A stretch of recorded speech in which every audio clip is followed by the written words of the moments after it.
¿Podría la fiscal de la Nación pedir al juez supremo de la investigación preparatoria una medida cautelar provisional para que el presidente de la República se abstenga de realizar cualquier acto tendiente a entorpecer la investigación? Yo creo que sí. Hola, ¿qué tal amigos? Sean bienvenidos a Perú Todo Noticias. Luis Varga, el ex procurador, ha revelado que la fiscal de la Nación, Patricia Benavides, está a punto de pedir una medida cautelar contra el presidente Pedro Castillo, que lo podría sacar de Palacio de Gobierno por estar obstruyendo a la justicia, es decir, le quitarían el cargo temporalmente hasta que se demuestre que es culpable. Vamos a ver más detalles en la siguiente nota. ¿Qué significa para, la mayoría de ciudadanos no tenemos por qué entender preliminar y preparatoria? ¿Qué podría conseguirse si la fiscal le pide al Congreso continuar la investigación, pero requiere, ¿no?, que ya entre a la etapa de preparatoria y por lo tanto desblindar parcialmente al presidente? Vamos a ponerlo así para utilizar un término que todos entiendan. ¿Qué medidas se podrían tomar, doctor Vargas Valdivia, en contra del presidente? Por ejemplo. Señora Samadhi, antes que nada saludar a mi estimado y respetado amigo, el doctor Urbiola, nos vemos hace un buen tiempo. Quería señalarte que, cuando hablamos de investigación preliminar, investigación preparatoria, la investigación preliminar en realidad es la etapa previa al proceso penal.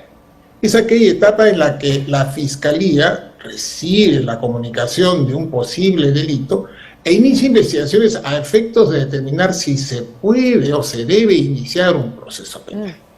Cuando la Fiscalía concluye de que sí hay elementos para iniciar un proceso penal, que básicamente constituyen ¿en qué? En la posibilidad de imputar a una persona la comisión de un delito y generar en ella consecuencias, ¿no es cierto?, restrictivas a su libertad y a su patrimonio, es que inicia la investigación preparatoria. Lo que pasa es que en nuestro sistema, cuando el fiscal inicia investigación preparatoria, esto es, inicia el proceso, todo lo actuado en investigación preliminar forma parte de esta investigación preparatoria. Vale, ¿eso qué significaría en la práctica? ¿Qué medidas se podrían adoptar si es que la fiscal dice, bueno, hay mérito, he llegado a la conclusión de que tengo que dar el siguiente paso, pero no puedo continuar la investigación porque la investidura presidencial me pone un muro por delante?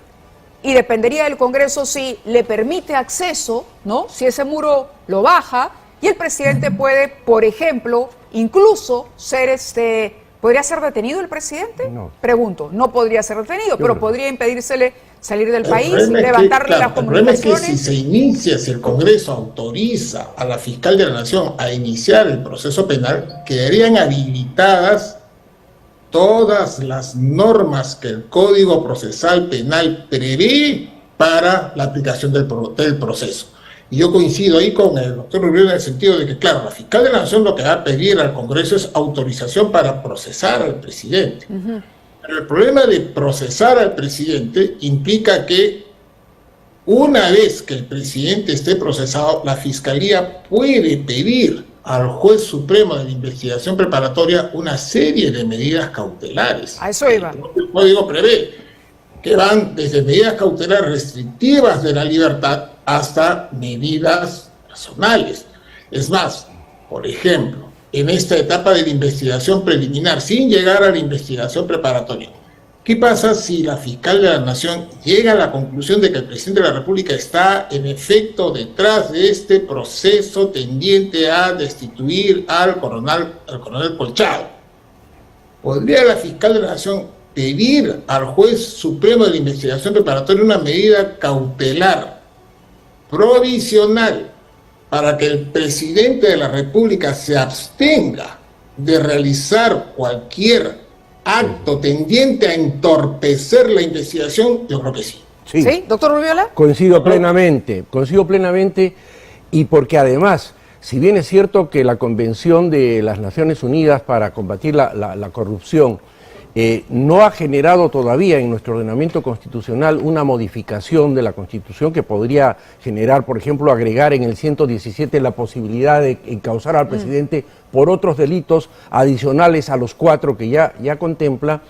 Hay que tener en cuenta que, por ejemplo, la Convención habla de la obstrucción de la justicia y creo que es evidente la comisión de este delito. El artículo 25 dice: cada Estado parte adoptará las medidas legislativas y de otra índole que sean necesarias para tipificar como delito cuando se cometan intencionalmente el uso de la fuerza física, amenazas o intimidación o la promesa, el ofrecimiento o la concesión de un beneficio indebido para inducir a una persona a prestar falso testimonio o a obstaculizar la prestación de testimonios o la aportación de pruebas en procesos en relación con la comisión de los delitos tipificados con arreglo a la presente convención. Queda clarísimo. De tal manera que aquí tenemos la convención que lamentablemente no se puede aplicar porque entra en colisión con el artículo 117, pero creo que es un elemento de juicio que el Congreso podría que considerar para incluirlo en una modificación de su reglamento y establecer la diferencia entre lo que es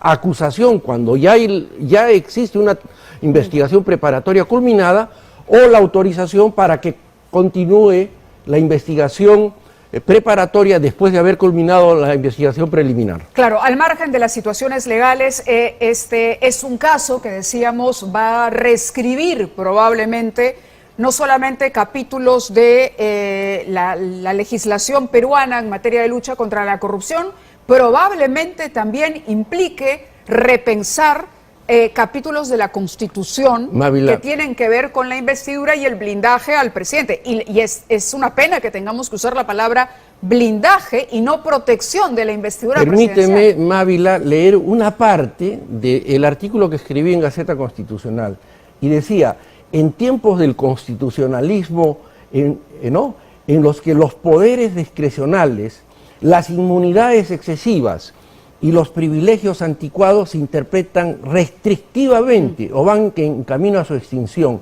la fiscal de la nación más bien va en sentido contrario a esta tendencia actual. Lo dije cuando la señora Ábalos archivó o suspendió la investigación. Doctor Vargas Valdivia, nos gana el tiempo. Le dejo los últimos segundos para su comentario final. Sí, bueno, nuevamente.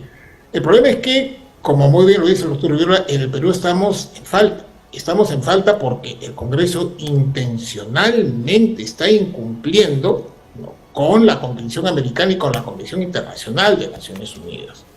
Pues claro, el problema que tenemos es ante esta situación de emergencia, ¿cierto? La solución es aplicar aquellos principios generales. Y hay un viejo principio general del derecho que señala claramente que el derecho no genera consecuencias ilícitas o no garantiza consecuencias ilícitas. Muy bien. Entonces, este viejo principio lo que nos permite, pues, es reconducir, ¿no es cierto?, la interpretación a efectos de permitir que se lleve a juicio a aquellas personas que, utilizando indebidamente el poder, como es el caso del presidente de la República, hay que decir las cosas como son, viene obstaculizando constantemente la labor de la Fiscalía, del Poder Judicial y de los órganos encargados del auxilio de estas investigaciones. Muy bien. Esto no puede seguir. No puede ser. Doctores, muchísimas gracias a ambos por participar en este programa, por ilustrarnos, porque aquí lo que hay que buscar finalmente es que se haga justicia. Y si en ese camino el presidente se convierte en un obstáculo, pues habrá que encontrar mecanismos para que el presidente, porque no es dable, no tiene ninguna justificación, y lo dice ya la legislación internacional, que un jefe de Estado puede ser obstáculo para llegar a la verdad y para que se haga o se administre justicia en un país cualquiera que este sea. Muchas gracias a ambos por colaborar con nosotros esta noche en el esclarecimiento de estos términos legales a veces un poco confusos. Nosotros vamos a ir a una pausa, les agradezco a ambos que estén con nosotros, pero vamos a regresar con la Como acabas de escuchar, realmente la contundente revelación que acaba de hacer el ex procurador Luis Vargas es contundente, y es que si la fiscal de la Nación pide ante el Poder Judicial esa medida cautelar contra el mandatario, podríamos vacarlo sin necesidad del Congreso, algo que evidentemente permitiría que nuestro país se libere de su nefasto gobierno. Luego de haberte enterado de esta notición, quisiera saber qué opinas en la cajita de los comentarios. Comparte el video, dale me gusta y nos vemos en el siguiente. Hasta pronto.